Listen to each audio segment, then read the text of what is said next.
कैसे आप सभी? उम्मीद है कि आप सभी खैरियत से होंगे।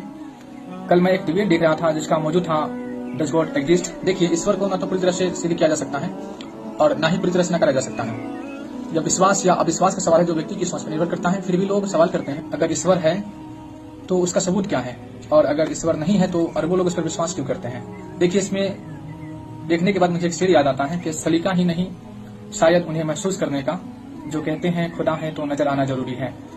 कल इसी सवाल पर एक रोमांचक डिबेट या कह सकते हैं कि एकेडमिक डिबेट हुआ। तो जावेद अख्तर थे जो कि तर्क प्रमाण की बातें करते हैं, तो दूसरी तरफ मुफ्ती समाइल नदवी थे जो कि आस्था, उद्देश्य और ईश्वर की और या तो साइंटिफिक रिसर्च की बात करते हैं। जहां तक संदर्भ है जावेद अख्तर का, तो उनका पक्ष ये था कि किसी भी बात को मानने के लिए सबूत या प्रमाण की आवश्यकता होती है।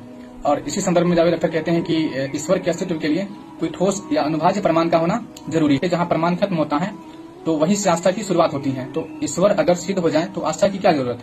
और जहां तक न्याय और नैतिकता का सवाल है तो जावेद अख्तर कहते हैं कि न्याय प्रकृति से नहीं मिलता, यह इंसान की बनाई हुई एक अवधारणा है। तो वे इसका उदाहरण इस प्रकार देते हैं कि शेर हिरन को खा जाता है और कोई उसे सजा नहीं मिलती। तो इसलिए वे सवाल करते हैं कि अगर प्रकृति में न्याय नहीं है तो नैतिकता ईश्वर को कैसे जोड़े। अगर ईश्वर सब कुछ पहले से जानता है तो सब कुछ पहले से तय है, तो इंसान सच में आजाद कैसे है। और अगर सब पहले से लिखा है तो फिर सजा और जवाबदेही क्यों। अपने पक्ष का जवाब देते हुए समाइल नदवी कहते हैं कि विज्ञान ये बताता है कि प्रमाण कैसे काम करता है, लेकिन धर्म ये बताता है कि प्रमाण क्यों है। उनके अनुसार ईश्वर को प्रयोगशाला में ढूंढना गलत सवाल पूछने जैसा है। धर्म और विज्ञान पर जवाब देते हुए वे कहते हैं कि आस्था का विज्ञान से दुश्मनी नहीं है। वे इतिहास का जिक्र करते हुए कई मुसलमान विद्वानों जैसे कि गणितज्ञ और खगोल शास्त्री या चिकित्सा वैज्ञानिक का जिक्र करते हैं। इस प्रक्रम में कई क्षेत्रों में मुसलमान साइंसदानों के योगदान को बयां किया है। उनके अनुसार आस्था सवाल पूछने से नहीं रोकती बल्कि गहराई में सोचने की प्रेरणा देती है।